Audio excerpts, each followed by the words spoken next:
आप जरा कल्पना कीजिए कि जब पहली बार मनुष्य इस जगत में आया, आदम और हवा की रचना की गई। परमेश्वर ने उस अदन की वाटिका को तैयार किया और हरे हरे पेड़, फूल और पौधे और फल, कितना सुंदर दृश्य हुआ होगा। आप एक कल्पना कर सकते हैं ऐसा दृश्य जो शायद आज हमें देखने को मिलता भी नहीं है। शुद्ध हवा, शुद्ध पानी, शुद्ध पर्यावरण जिसमें कोई मिलावट नहीं। अब उसके बाद आज 21वीं शताब्दी की ओर अपनी नजर दौड़ाएं तो वो शुद्ध हवा एक तरह से गायब होती जा रही है। वो शुद्धता हमारे पर्यावरण से दूर होती जा रही है। हमारा पर्यावरण दूषित होता चला जा रहा है। अगर आप गांव में चले जाएं तो आपको थोड़ा सा एहसास होगा कि हाँ यार, यहाँ तो जब हम सांस लेते हैं ना तो बहुत अच्छा लगता है, शुद्ध सा, क्योंकि वहाँ पर पेड़ पौधे, जंगल की चीज़ें जो शुद्ध ऑक्सीजन देती हैं। लेकिन जब हम शहरों की ओर आते हैं तो फैक्ट्रीज और बिल्डिंग्स और धुआं धक्कड़ और कई प्रकार के दूषित हवा या जहरीली हवा हम अपने जीवन में लेते हैं, श्वास करते हैं। जी हाँ, और एकदम से पता पड़ जाता है कि ये हवा जो हम ले रहे हैं ये कार्बन डाइऑक्साइड और कई प्रकार के जहरीली गैस से प्रदूषित हो चुका है और हमें शुद्ध हवा सांस के लिए नहीं मिलती है। और उसकी वजह से क्या होता है, कई प्रकार की बीमारियां आती हैं। अभी मैं न्यूज़ में सुन रहा था, बीबीसी और दूसरे वैज्ञानिक चैनलों में, कि किस प्रकार से हमारी पृथ्वी में जहर फैलता जा रहा है और एक समय आता है कि मौत का साया भी हमारे चारों तरफ फैल रहा है। अब जैसे कि आप इस पेंटिंग में देख रहे हैं, जो स्लाइड है कि बिल्डिंग है और उसके पास ही फैक्ट्री का जो चिमनी है वहाँ से काला धुआं निकल रहा है और मैंने वहाँ पर लिखा है मौत। जी हाँ, मौत, बीमारी और उसके बाद मौत। आजकल हम देख रहे हैं कि पूरी दुनिया फैक्ट्री से, चिमनी से लाखों टन धुआं प्रति मिनट बाहर फेंकती है और वो हमारे पर्यावरण को अशुद्ध करती है। हाँ, और इसीलिए मैंने लिखा है जहरीली हवा। और जब हम उसको अपने नाक से अपने फेफड़ों में भरते हैं तो वो जहर भरता चला जाता है और बच्चे, जवान, बूढ़े क्या होते हैं, बीमारियों के शिकार हो जाते हैं। और अगर उसका ठीक टाइम में ट्रीट नहीं किया गया, उसको दवाई नहीं दी, तो उसकी मौत भी हो जाती है। ऐसे कई हम देखते हैं, न्यूज़ में आते रहते हैं। तो मौत के साये में हम रहते हैं। हालांकि हमें साफ दिखाई देता, अगर हम ऐसे देखें तो बड़ा साफ दिखाई देता है, लेकिन अगर हम क्वालिटी देखें, गुणवत्ता देखें हवा की, तो उसमें कई प्रकार के जहरीले कण हमें दिखाई देते हैं। तो ये जो धुआं है ये हमें आग जलाने से मिलता है, फैक्ट्री के धुएं से मिलता है, पेट्रोल और डीजल की जो कारें हैं, ट्रक्स है, अगर आप उसके पीछे चले जाए तो आपको देखेगा काला धुआं निकलता और चेहरा तो हमारा काला हो ही जाता है, लेकिन साथ ही साथ हमारे अंदर जो सांस लेते हैं वो भी बहुत हमारे लिए बहुत नुकसानदायक है। और इस प्रकार के चीज़ों से हम देखते हैं कार्बन डाइऑक्साइड और जरा तरह तरह के जो जहर के कण हैं हवा में मिलते जा रहे हैं। और आपने देखा होगा कि पेड़ भी कटते जा रहे हैं, पेड़ की कटाई छटाई हो रही। क्यों? क्योंकि लोग बोलते हैं यार मॉडर्न बनना है, स्मार्ट सिटी बनना है। तो हमने अभी देखा हमारे शहर में कई जगह पर रोड को चौड़ी करने के लिए अच्छे अच्छे हरे हरे पेड़ काट दिए ताकि रोड चौड़ी हो और जो कारें हैं, ट्रक है, उसका आवागमन अच्छी तरह से हो। हम क्या कर रहे हैं, अपने पर्यावरण को नष्ट कर रहे हैं। जी हाँ, और इस वजह से क्या होता है, जो ऑक्सीजन हमें इन पेड़ों से मिलता है वो नहीं मिलेगा और जहर ज़्यादा फैल जाएगा। हाँ, और इसकी वजह से क्या होगा, एक समय आएगा कि हम सांस लेना भी पसंद नहीं करेंगे। सांस तो लेना बहुत ज़रूरी है भाई। जो परमेश्वर ने हमारे नथनों में जीवन का श्वास फूका वो तो हमें जीना है। अगर हमें ठीक तरह से जीना है तो हमें ये प्रदूषण को कम करना है, ये धुएं को कम करना है, ये फैक्ट्रीज की जो धुआं निकलता है, पेट्रोल जलाने की, डीजल जलाने की जो धुआं निकलता है, इसे कम करना और बिल्कुल समाप्त करने की कोशिश करना। तभी हम और हमारी जो पीढ़ी है वो इसको अप्रिशिएट करेगी। नहीं तो इस प्रकार का धुआं होता रहेगा। आपने देखा होगा कि जब पानी बरसता है तो वातावरण एकदम साफ होता है, सूरज की जो किरणें हैं वो साफ दिखाई देती। लेकिन एक महीना अगर पानी नहीं गिरा तो वो जो प्रदूषण है वो बढ़ता चला जाता है और धुंधला सा दिखाई देता है। और इसकी वजह से स्मॉग और कोहरा, और विंटर में हम देखते हैं कई एक्सीडेंट होते हैं। कहने का मतलब है हमारी हवा जहरीली होती जा रही है और मैं और आप इसके लिए क्या कर रहे हैं।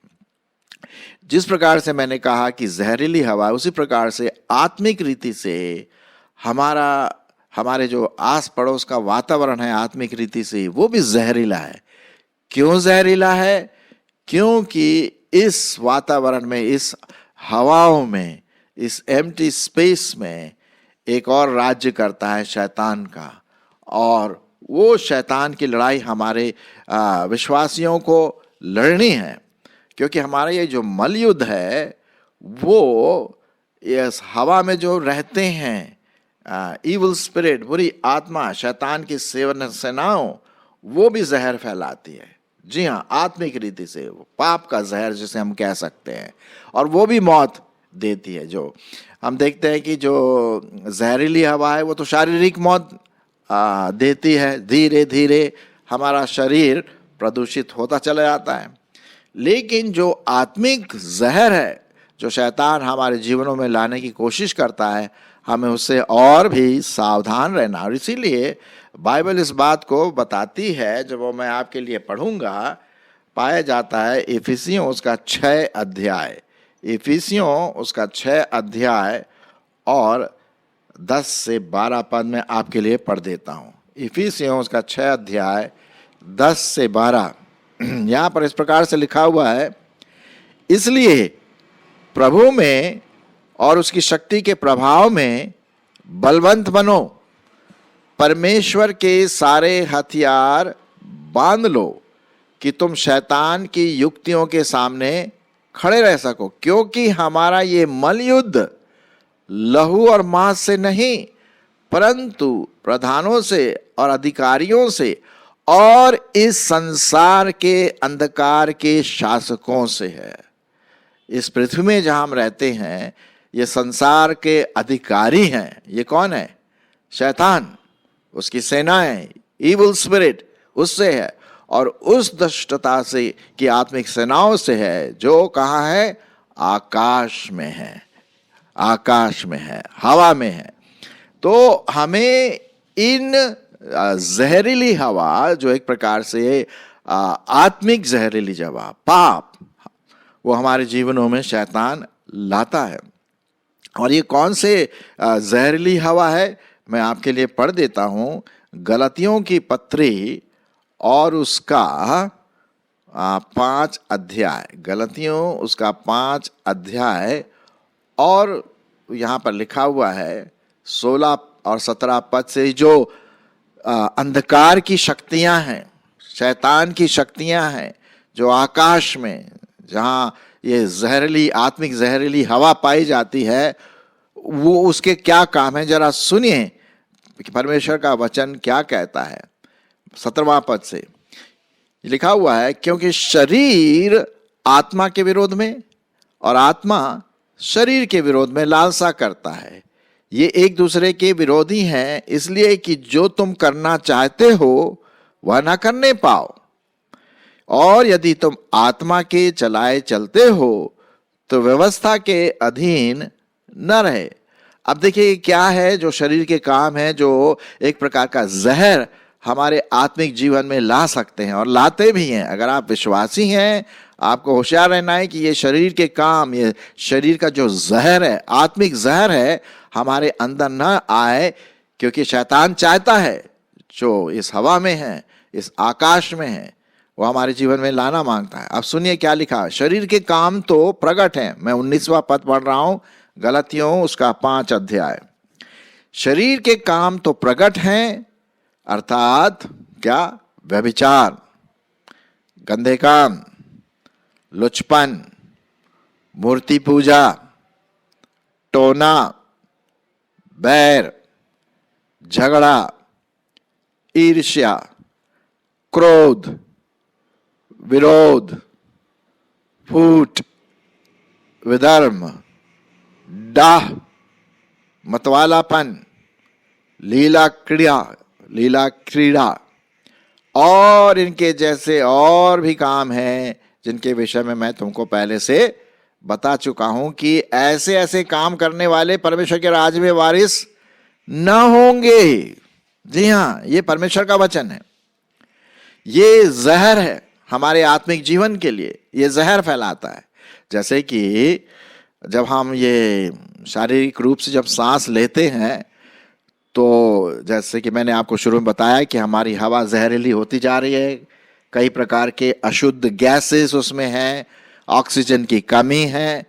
तो जब वो हम सांस लेते हैं तो हमारे फेफड़े उससे खराब होते हैं, उससे कई प्रकार की बीमारियां पैदा होती हैं, और हम अगर ठीक से इलाज न किया जाए तो हमारी मौत भी हो जाती है। तो ये हम मौत के साए में रहते हैं शारीरिक रूप से, लेकिन उससे भी ज्यादा गहरी बात यह है कि हम आत्मिक मौत के साए में भी रहते हैं, जब शैतान का जहर जो आकाश की सेनाओं में है, हवाओं में है, वो हमारे जीवन में आते हैं। जो मैंने अब आपके सामने पढ़ा, ये क्या है? ये आत्मिक जहरीली हवा है।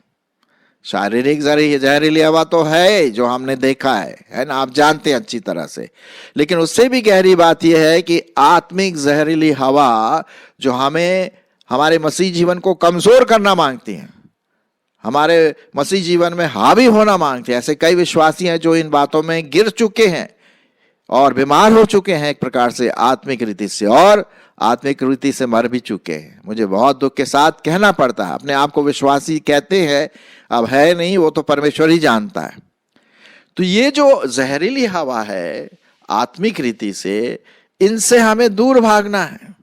और इसीलिए लिखा हुआ है कि आत्मिक हथियार हमें पहनना है। हम वापस चलेंगे जो मैं आपके लिए पढ़ा था इफिसियों 6, क्योंकि हमारा ये जो मल युद्ध है आत्मिक जहर से और परमेश्वर की पवित्र आत्मा से।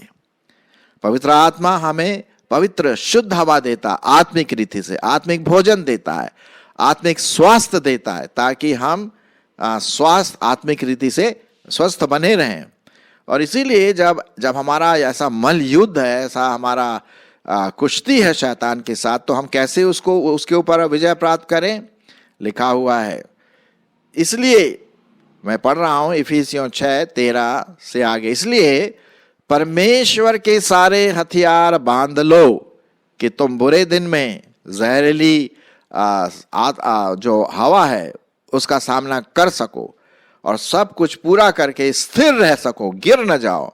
अब देखिए ये जो आगे दिए गए हैं हथियार, आत्मिक हथियार, सत्य से अपनी कमर कसकर, धार्मिकता की झिलम पहनकर, पांव मेल के सुसमाचार की तैयारी के जूते पहनकर, सबके साथ विश्वास की ढाल लेकर स्थिर रहो, जिससे तुम उस दुष्ट के सब जलते हुए तीरों को बुझा सको। वो जो आत्मिक तीर, आत्मिक जहर जो हमारे ऊपर शैतान फेंकना मांगता है, इन सब को हम प्रभु परमेश्वर की जो हथियार दिए गए हैं, सत्य, मेल मिलाप और धार्मिकता और विश्वास की ढाल और उद्धार का टोप और आत्मा की तलवार जो परमेश्वर का वचन है, ये हम इससे इस आत्मिक जहर का सामना करें जो बहुत दूसरे जहरीले जो हवा है उससे और भी खतरनाक है। जी हाँ, तो हमें इसका सामना करना है, होशियार रहें और हम प्रार्थना करें कि हम पवित्र आत्मा के द्वारा हमारा जीवन क्या होता जाए, कंट्रोल होता जाए, नियंत्रित होता जाए। तभी हम इस आत्मिक जहर से जो शैतान हमारे जीवन में लाता है उससे हम बचे रहेंगे। कुछ पदों को मैं आपके लिए पढ़ूंगा। अय्यूब की किताब उसका 33 अध्याय और 4 पद। अय्यूब की किताब उसका 33 अध्याय और 4 पद। सुनिए क्या लिखा हुआ है। मुझे परमेश्वर की आत्मा ने बनाया है शुद्ध, पवित्र, स्थिर।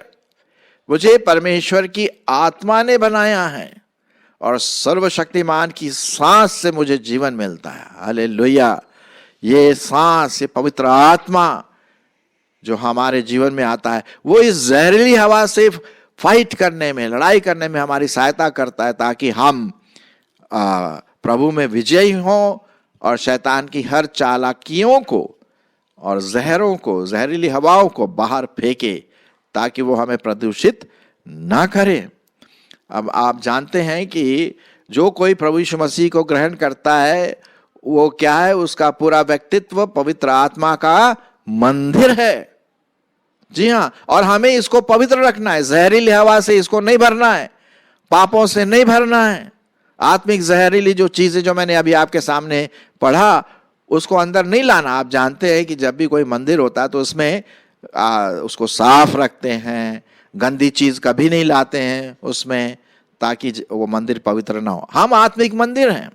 मैं आपके लिए पढ़ूंगा 1 कुरिन्थियों और उसका 6 अध्याय 19 और 20।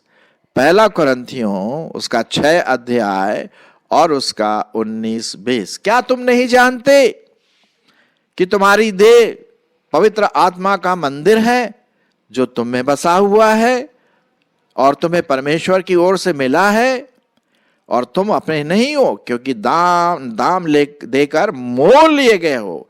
इसलिए अपने देह के द्वारा परमेश्वर की महिमा करो।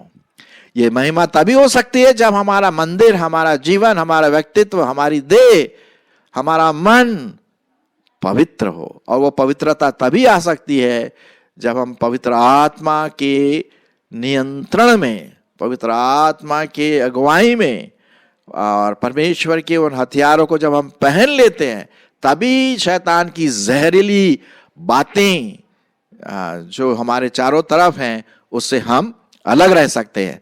तब हम आत्मिक रीति से बीमार नहीं होंगे, ना हमारी आत्मिक मौत भी होगी। हाँ, ये तो है। तो पवित्रता के क्लोथ को, पवित्रता के कपड़ों को मुझे और आपको पहनना है। इसी से संबंधित मैं एक और पद आपके लिए पढ़ना मांगता हूं, जो पाया जाता है इफिसियों उसका 5 अध्याय और 18 पद। इफिसियों उसका 5 अध्याय और 18 पद। यहां पर इस प्रकार से लिखा हुआ है, दाखरस से मत बनो, क्योंकि इससे क्या होता है, लुचपन होता है। ये जहर है। दाखरस क्या है? शराब, ब्रांडी, लिकर। ये क्या है? जहर है, जहर। लोग, कितने लोग मर गए हैं, आपने तो देखा होगा, न्यूज़पेपर में पढ़ा होगा, टीवी में देखा होगा, कई लोग जहरीली शराब से मर गए पी करके, हजारों लोग। हाँ, और शारीरिक रूप से, आत्मिक रूप से भी गए एक तरह से।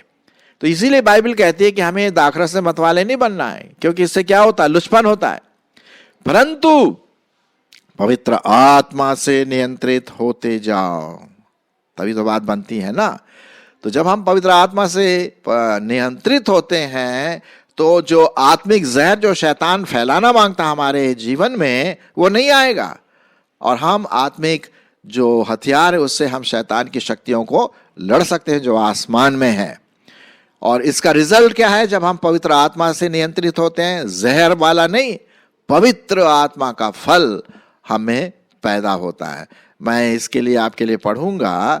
पाया जाता है गलतियों उसका क्या बोलते हैं, 5 अध्याय, गलतियों उसका 5 अध्याय और उसका 22 पद से मैं आपके लिए पढ़ूंगा। और वो है आत्मा का फल। पर आत्मा का फल, हाँ ये देखिए अच्छी बात है, प्योर ऑक्सीजन, प्योर आत्मिक हवा। और उसका फल क्या है?